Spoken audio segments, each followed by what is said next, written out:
बिलासपुर कोटा के doctor CV Raman विश्वविद्यालय को मिला A grade. Doctor CV Raman विश्वविद्यालय को नैक द्वारा किया गया है ए ग्रेड प्रदान। CBRU ए ग्रेड प्राप्त करने वाला बना प्रदेश का पहला निजी विश्वविद्यालय। कुलाधिपति संतोष चौबे ने कहा, विश्वविद्यालय स्थानीय कलाकारों को दे रहा बढ़ावा, नई शिक्षा नीति के साथ हो रहा कौशल विकास। खाद्य एवं नागरिक आपूर्ति विभाग की संयुक्त टीम के साथ छापामार कार्रवाई करते जांच में पहुंचे बिलासपुर तखतपुर SDM वैभव कुमार क्षेत्रज्ञ। इस दौरान अंबिका एंटरप्राइजेस खमहरिया और शिखर राइस मिल खमहरिया में लापरवाही बरतने पर दोनों राइस मिलर्स को जारी किया गया कारण बताओ नोटिस।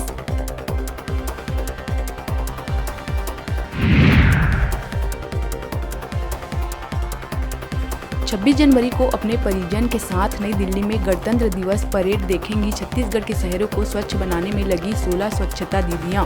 भारत सरकार के आवासन एवं शहरी कार्य मंत्रालय ने इन महिलाओं को विशेष अतिथि के रूप में किया है आमंत्रित। ये स्वच्छता दीदियां 24 जनवरी को रायपुर से नई दिल्ली के लिए होंगी रवाना।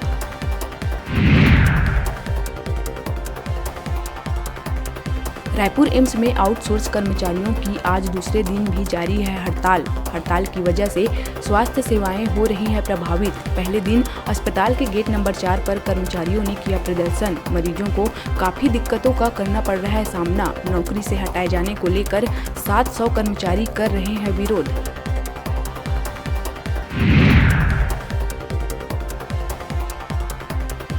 अपने पद पर बने रहेंगे छत्तीसगढ़ राज्य अल्पसंख्यक आयोग के चेयरमैन महेंद्र छाबड़ा।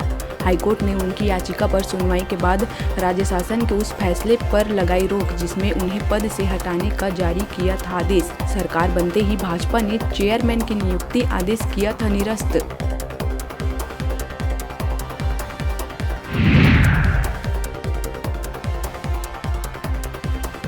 बस्तर कोडेनार थाना क्षेत्र के तोकापल ब्लॉक के बारूपाटा गांव में एक दिन की नवजात बच्ची को उसकी मां ने चूहों के बिल में पाट दिया। रोने की आवाज सुनकर मौके पर पहुंचे लोगों ने बच्ची को बिल से बाहर निकालकर अस्पताल में कराया भर्ती।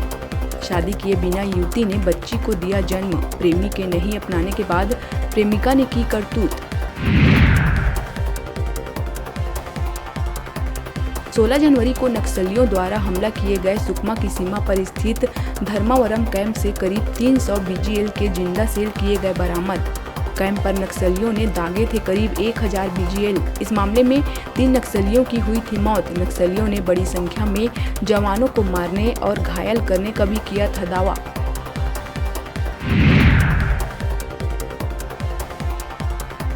प्रदेश में बदला हुआ है मौसम का मिजाज। रायपुर, दुर्ग, भिलाई सहित कुछ जिलों में बुधवार तड़के हुई बारिश। सुबह से छाए हुए हैं बादल। कुछ जिलों में आज भी बारिश की है संभावना। उत्तर से ठंडी और दक्षिण यानी समुद्री की ओर से नमी युक्त हवा के मिलने से मध्य छत्तीसगढ़ में बन रहे हैं बादल।